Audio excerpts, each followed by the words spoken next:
This is a David Dingan here at the Bronx Boxing Gym at the heart of South London, Camberwell. I'm here with, as his manager described it, as an up-and-coming English fighter. It's Saqib.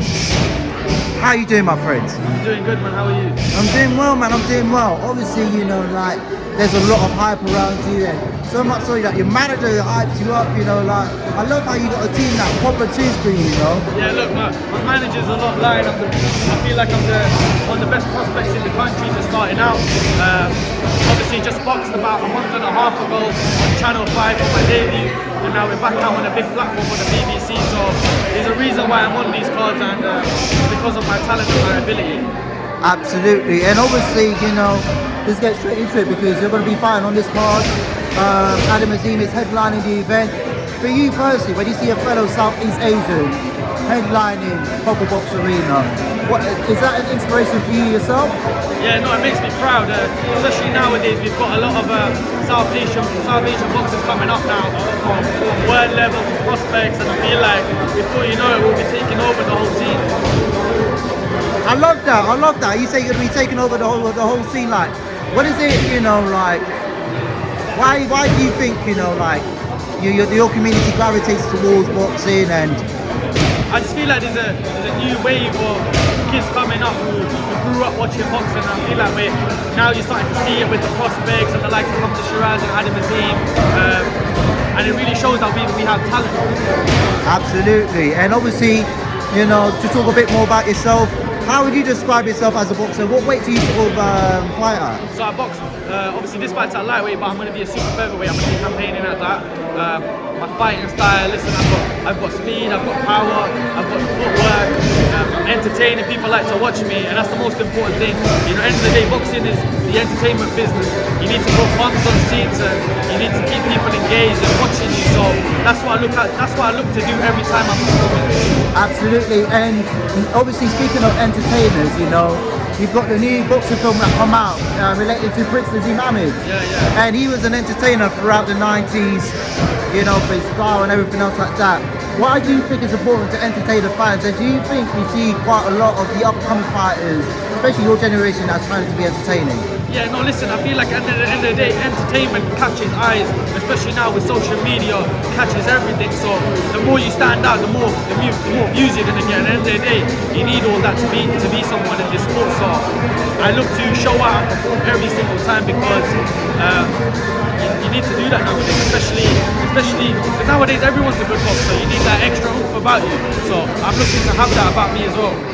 Absolutely, and talk to me a bit more about, you know, obviously your team as well. You're part of the Sam Jones, you know. I'm part of SJam and SJam, yes. X-Line. My managers, Archie, Adam, the guys have got a great management team to get me out on Channel 5 in November, and to get me out on the BBC in January in 2 months. Listen, I'm thankful for them. I'm thankful for the opportunity to venture off the boxer.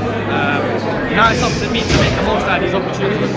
And obviously you're fighting on the BBC for the first time as well.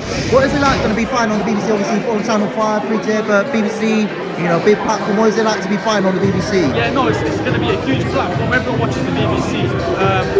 I don't feel like it's fully sunk in yet, but maybe on fight week it start to sink in. But I'm just glad to be here, and I've been brought here for a reason by God, and it's up to me to make the most out of this opportunity. Absolutely, and obviously, how important have they been, SJam, in your development as a boxer? Obviously, they spoke about putting you free to air as well. Do you find how important have they been in your development, and what does it do to be on free to air television?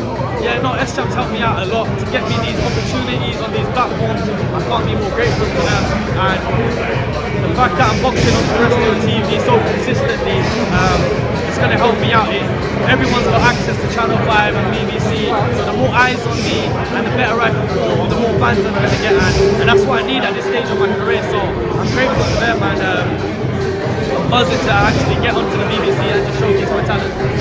Absolutely, and obviously, you know, coming from Luton as well, Luton Town, you know, the football club, they have like the historic rise from, obviously they're in League One now, they had their historic rise from the footballing pyramids into the Premier League.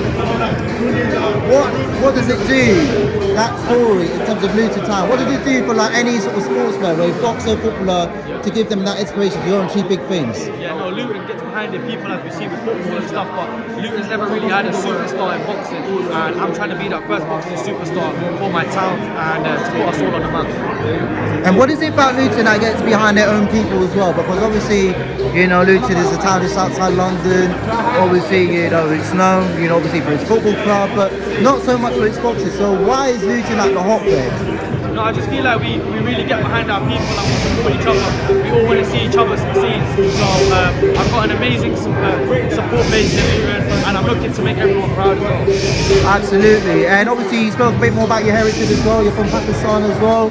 You know, what does it mean to sort of be like a British Pakistani flying the flag in this scene? No, I'm proud to be a British Pakistani. I'm proud to be a Muslim on the scene like this, to be boxing on platforms like this. I can't be more grateful. I'm thankful to God for putting me here, and now it's up to me to make the most out of these opportunities that I'm getting in life. And obviously we spoke a bit more about, you know, the country itself, everything else like that, but is there like any dishes that you would like to sort of try, or that you're looking to eat after your fight? Should everything go to plan on 21st? Is there something that you like to eat? Yo, I cannot wait to get my hands on some Krispy Kreme donuts, smash burgers. I love all of that. I'm really bad with food and stuff. It's all I think about. Like, if I showed you my phone on TikTok and Instagram, it's all food. All I do is watch food videos when I'm dieting, but I cannot wait to eat after this part. That's what I do. I just look and I be like, I've got 18 days till I can eat wherever I want, so I just can't wait to do all that. Is there like a dish from Pakistan that we should try out in particular? I'm trying to think what my favourite is. I really like samosas and stuff, so if you haven't tried that, give that. Yeah, samosa is good though. You can't go wrong with a samosa. You never go wrong with a samosa. You can't go wrong with samosa at all. Like anything else, I heard pani puri. Pani puri. No, pani puri, yeah, that's really nice, you know, yeah. That's like a starter. You're only meant to have a few, but if I have that, I'll end up eating about 10 or 20. How would you describe that dish? It's like a little crispy shell, and it's got like chickpeas and stuff in it, and it's got like this liquid in it. I don't know what it is, but it's really nice. It's like a starter, but I end up getting carried away. Oh my days, is there like a spot that you like to go to in particular for that specific food, or that we should have a look out for? To be fair with you, if I had my phone on me, I'd show you. I've got a list of like 50 places in my notes, and I'm just ticking them all off. So oh tick my off a few days. after this, like, You gotta show me around Luton, man. I know, but I end up going on TikTok and I see places in different cities, and I'm like, you know what, I'm gonna go to this city for a few days and tick it all off. Oh my day, that'd be so good. But who would be your opponent on the 31st? You've got an opponent lined up here? No, I'm not sure yet. I don't really tend to focus on that. I just tend to focus on myself. As long as I'm training hard, I'll beat anyone who's in front of me today. Absolutely. And why should people watch you on the 31st? Because I'm going to be the most entertaining boxer on the card, so that's the reason why they should be watching me. But when we speak about entertainment, you know, what can people can expect? The outfit, the moves, the music? I've got a good outfit and I've got a good ring walk, steam, power, flashiness, flair. I like to entertain, and that's exactly what I'll be doing.